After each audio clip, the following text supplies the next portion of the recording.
بسم اللہ الرحمن الرحیم۔ ایک مرتبہ حضرت امام شافعی رحمت اللہ علیہ نے حضرت امام احمد بن حنبل کو خط لکھا کہ بہت عرصہ ہوا ہے آپ تشریف کیوں نہیں لائے، آپ سے ملاقات کو جی چاہتا ہے۔ حضرت امام شافعی استاد ہے جبکہ حضرت امام احمد بن حنبل ان کے شاگرد ہے۔ حضرت امام شافعی کا قیام مصر میں تھا۔ جواب میں حضرت امام احمد بن حنبل نے فوراً اپنا پروگرام لکھ کر بھیج دیا کہ فلاں دن فلاں تاریخ کو میں آپ کی خدمت میں مصر کے اندر حاضر ہو جاؤں گا۔ حضرت امام شافعی نے اپنے گھر والوں کو، اپنے ملنے جلنے والوں کو اور دوست احباب اور دوسرے علماء کو حضرت امام احمد بن حنبل کے آنے کی اطلاع دی، پھر ان کو دعوت دی۔ ان کے استقبال کا خصوصی انتظام شروع ہو گیا اور لوگوں سے بتایا کہ اگرچہ وہ میرے شاگرد ہیں مگر وہ ایک بڑے امام بھی ہیں، اللہ نے ان کو ایک بڑا رتبہ عطا فرمایا ہے۔ چنانچہ جس دن ان کو پہنچنا تھا اس دن امام شافعی اپنے شاگردوں، اپنے علماء کو لے کر ان کے استقبال کے لیے شہر سے باہر تشریف لے جاتے ہیں۔ اس وقت مصر کے جو بادشاہ تھے وہ بھی حضرت امام شافعی کے بہت زیادہ معتقد تھے، وہ بھی امام صاحب کے ساتھ مل کر امام احمد بن حنبل کے استقبال کے لیے چلے گئے اور پھر بادشاہ کے ساتھ ان کے ارکان دولت بھی، وزراء اور عمرہ بھی آ گئے۔ وقت مقررہ پر حضرت امام احمد بن حنبل پہنچ گئے۔ حضرت امام شافعی نے ان کا بڑا شاندار استقبال کیا اور پھر عزت و احترام کے ساتھ ان کو اپنے گھر لے گئے۔ ان کے لیے بہترین کھانے کا انتظام کیا گیا۔ اس زمانے میں عام طور پر اولیاء اکرام اور بزرگان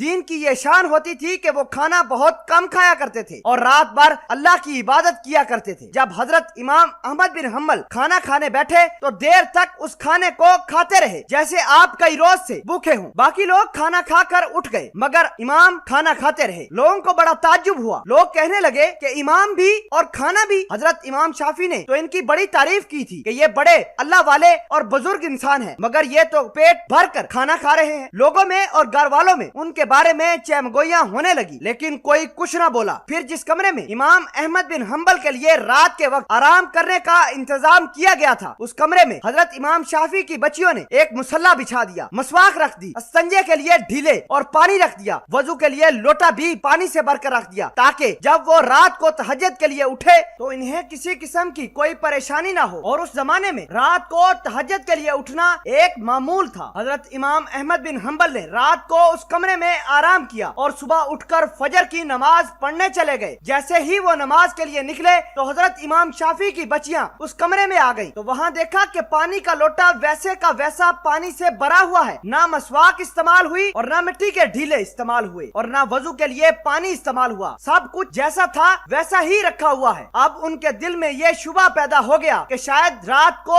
چونکہ زیادہ امام نے کھا لیا تھا اس لیے تہجد کے لیے امام کی آنکھ نہیں کھلی۔ جب فجر کی نماز پڑھ کر حضرت امام احمد بن حنبل واپس تشریف لائے تو گھر والوں نے حضرت امام شافعی سے کہا کہ آپ نے فرمایا تھا کہ امام احمد بن حنبل تو بہت بڑے ولی اللہ اور بہت بڑے بزرگ ہیں مگر رات کو انہوں نے کھانا بھی خوب کھایا اور رات کو ہم نے ان کے وضو اور استنجا کے لیے پانی اور ڈھیلے رکھے تھے وہ بھی استعمال نہیں ہوئے۔ معلوم ہوا کہ رات کو تہجد کی نماز بھی امام نے نہیں پڑھی۔ اب حضرت امام شافعی کو بھی تشویش ہوئی، انہوں نے حضرت امام احمد بن حنبل کو بلایا اور تنہائی میں لے جا کر پوچھا کہ آپ کے بارے میں اس طرح کی باتیں سننے میں آ رہی ہیں، آپ نے کھانا بھی غیر معمولی طور پر کچھ زیادہ کھایا اور جس کمرے میں آپ کے لیے سونے کا انتظام کیا گیا اس کمرے میں آخری شب میں استعمال کے لیے جو چیزیں رکھی گئی تھی وہ بھی استعمال میں نہیں آئی۔ کیا بات ہے، آپ تو پہلے ایسے نہیں تھے، کیا یہاں سے جانے کے بعد آپ کے مزاج میں کچھ تبدیلی آ گئی ہے؟ امام احمد بن حنبل نے فرمایا، اے حضرت میرے بارے میں جو باتیں ہو رہی ہیں وہ درست نہیں بلکہ بات کچھ اور ہے۔ دراصل بات یہ ہے کہ میں جس وقت کھانا کھانے کے لیے آپ کے دسترخوان پر پہنچا اس وقت میں نے اس کمرے میں قدم رکھا تو میں نے دیکھا کہ اس کھانے کے حلال اور طیب ہونے کی وجہ سے وہ کمرہ نور سے چکا چوند ہو رہا تھا اور دیکھا کہ آسمان سے لے کر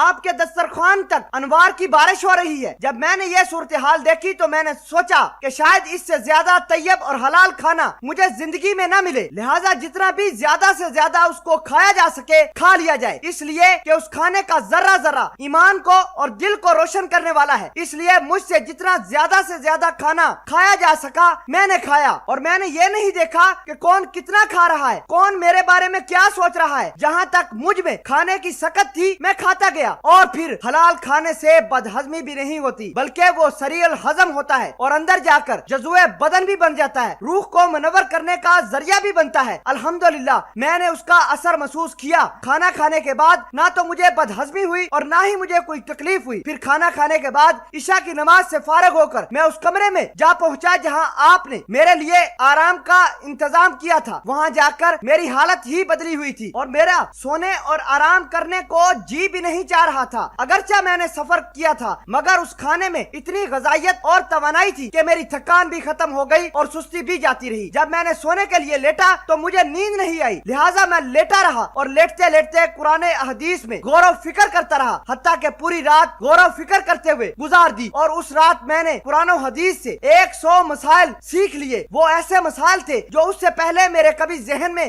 آئے بھی نہ تھے اور نہ ہی ان کی طرف کبھی خیال گیا تھا۔ لیکن جب آج کی رات میں نے غور کیا تو مجھے ایسا محسوس ہوا کہ قرآن و حدیث کے علوم اور اسرار میرے سامنے کھلے ہوئے ہیں۔ تمام مسائل کی تفصیلات اور جوابات میرے سامنے آتے چلے گئے اور صبح تک میں مسائل کا مکمل حل تلاش کر چکا تھا اور اسی حالت میں صبح ہو گئی۔ یہ سب رات کے اس جنتی کھانے کا اثر تھا جو رات بھر میں نے محسوس کیا۔ اس لیے تہجد کے وقت نہ تو لوٹا استعمال کرنے کی ضرورت پیش آئی اور نہ مجھے مسواک کی ضرورت پیش آئی۔ وہی عشاء کا وضو میرے لیے فجر تک کام آیا۔ یہ سن کر حضرت امام شافعی نے اپنے گھر والوں کو حقیقت حال بتائی اور جو لوگ ان کے بارے میں غلط قسم کی باتیں کر رہے تھے ان سے کہا کہ تم نے ان کی شان میں گستاخی کی ہے، لہٰذا ان سے معافی مانگو۔ سامعین قدر، واقعی ہمارے اندر جو دین کا جذبہ نہیں ہے اور دین کی طرف میلان نہیں ہے، جبکہ ہم جانتے ہیں کہ دین برحق ہے اور آخرت برحق ہے، ہمیں آخرت کی طرف متوجہ ہونا چاہیے، اور پھر بھی دل اس کی طرف نہیں آتا۔ اس کی وجہ یہ ہے کہ ہماری غذا میں مشتبہ غذا کا بڑا دخل ہوتا ہے۔ اس لیے ہم حرام اور مشتبہ غذا سے بچنے کی کوشش کریں، خود کو بھی بچائیں، اپنے گھر والوں کو، اپنے بچوں کو بھی حرام اور مشتبہ غذا سے بچائیں، اور کسی کے پیٹ میں حرام اور مشتبہ غذا نہ جانے دیا جائے، ورنہ اس کے وبال سے کوئی بھی بچ نہیں پائے گا۔ اللہ پاک ہم سب کو حلال اور طیب روزی عطا فرمائے اور حرام غذا سے ہم سب کو محفوظ فرمائے، آمین یا رب العالمین۔